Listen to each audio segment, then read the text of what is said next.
অহাৰ প্ৰণামী কৰিছো এইবেলি এখন নতুন অসম অহাৰ প্ৰণামী কৰিমেই সংগ্ৰাম কৰিমেই বিপ্লৱ গঢ়িমেই জনতা শেষ হৈ আহিছো বহাৰ প্ৰণামী কৰিমেই এইবেলি এখন নতুন সমাজ গঢ়াৰ প্ৰণামী কৰিমেই এইবেলি এখন নতুন কৃষি বিপ্লৱ কৰিমেই।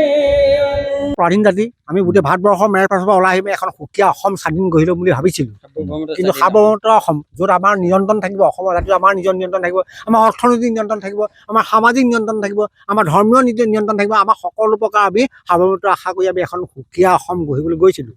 কিন্তু বিধিৰ কি কপাল, আমাৰ ডিচিছন হয়তো ভুল আছিল, আমি শেহতীয়া গম পালোঁ। সেই আমি মূল সুঁতিৰ পৰা সেই বন্দুকৰ শব্দৰ পৰা আঁতৰি আমি শংকৰ মাধৱৰ অসমৰ দেশত আমি আধ্যাত্মিক দিশত আগবাঢ়ি গাঁৱলীয়া মানুহৰ মাজত সোমাই আমি কৃষি বিপ্লৱ কৰিম বুলি ভাবিছোঁ। কাৰণ কৃষি অবিহনে এটা জাতি কেতিয়াও স্বাৱলম্বী হ'ব নোৱাৰে। সেয়েহে আমি এই কাৰ্গিল চাপৰিত কৃষি বিপ্লৱৰ জৰিয়তে এখন কৃষি পৰ্যটকস্থলী নিৰ্মাণ কৰিবলৈ আমাৰ সপোন আছে।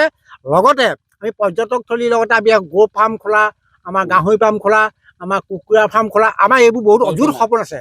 যদি আপোনালোকে আমাৰ অসমবাসী ৰাইজক আমি জনাইছোঁ, আমি এই নৱবৰ্ষটো আজিকালি যিটো যুৱ প্ৰজন্ম নৱবৰ্ষ বুলি ক'লে বলিয়া হয়, কিন্তু আমি সেই সকলো পাহৰি আমি প্ৰজন্মক আমি দেখাব বিচাৰিছোঁ, আমাৰ উঠি অহা প্ৰজন্মক দেখাব বিচাৰিছোঁ যে আমি সেই বিদেশী বস্তু বৰ্জন কৰি আমি জাতীয় আমাৰ বিহু আজি পাতিম।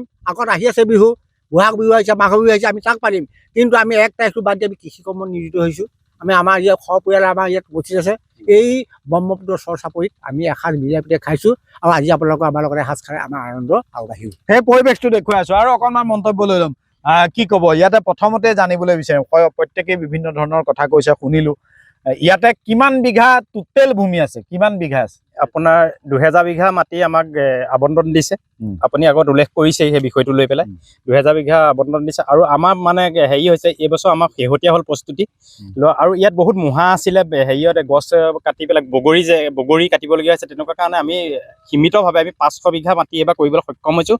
তাৰ ভিতৰতে আপুনি উল্লেখ কৰিছে যে 2000 বিঘা মাটি আমি সৰিয়হ খেতি কৰিছোঁ, 7 বিঘামান মাটি আমি ভোট জলকীয়া 200 বিঘা মাটি হেৰি সৰিয়হ খেতি কৰিছোঁ, 7 বিঘামান মাটি আমি ধৰক আপোনাৰ ভোট জলকীয়া খেতি কৰিছোঁ, 12 বিঘামান মাটি কেৰেলা দিছোঁ, আৰু 7 বিঘামান মাটি আমি জেংতিয়হ দিছোঁ। আৰু আপোনাৰ ধৰক আলু আছে তেনেকৈ আপোনাৰ 6-7 বিঘা, তাৰপিছত নহৰু আছে 5-6 বিঘা। তেনেকৈ আমি এইবাৰ প্ৰথম বছৰ আমি আৰম্ভ কৰিছোঁহে।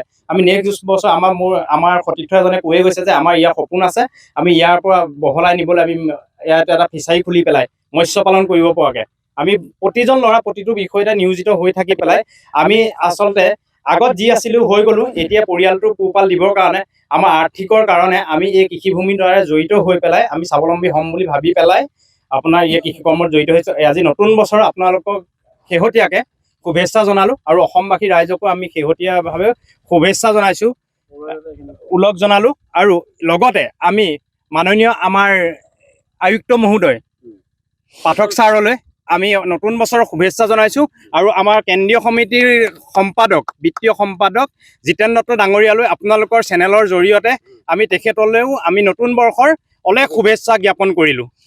কি ক'ব? সকলো আহিছে, পৰিয়ালৰ একদম সকলো ইয়াত গোট খাইছে, সকলো গোট খাইছে আজি।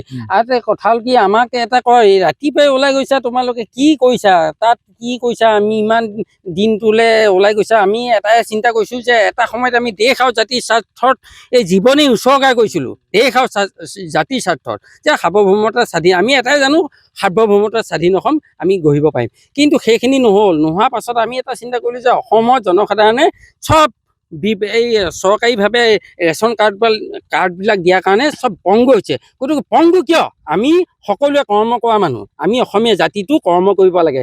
কৰ্ম ক্ষেত্ৰত আমি আগবাঢ়িবৰ কাৰণে আমি পথ প্ৰদৰ্শক হিচাপে অসমৰ জনসাধাৰণক দেখুৱাইছোঁ যে আমি কৃষি বিপ্লৱ কৰিব লাগে। এই কৃষি এতিয়া বিপ্লৱ কিমান কৰিব- বিঘাত আপোনালোকে আমি 2000 বিঘা টাৰ্গেট লৈছিলোঁ, কিন্তু আমি 2000 বিঘা নোৱাৰিলোঁ। আমি 200 বিঘা সৰিয়হ খেতি কৰিছোঁ আৰু 7 বিঘা আমি ভোট জলকীয়া খেতি কৰিছোঁ, নহৰু কৰিছোঁ তেনেকৈ 3.5 বিঘা আৰু আলু কৰিছোঁ 5 বিঘা, তাৰপিছত জেং তিয়ঁহ কৰিছোঁ 5 বিঘা। যিকোনো খবৰৰ বাবে যোগাযোগ কৰক 7099017330 লগতে 7099017110 নম্বৰত।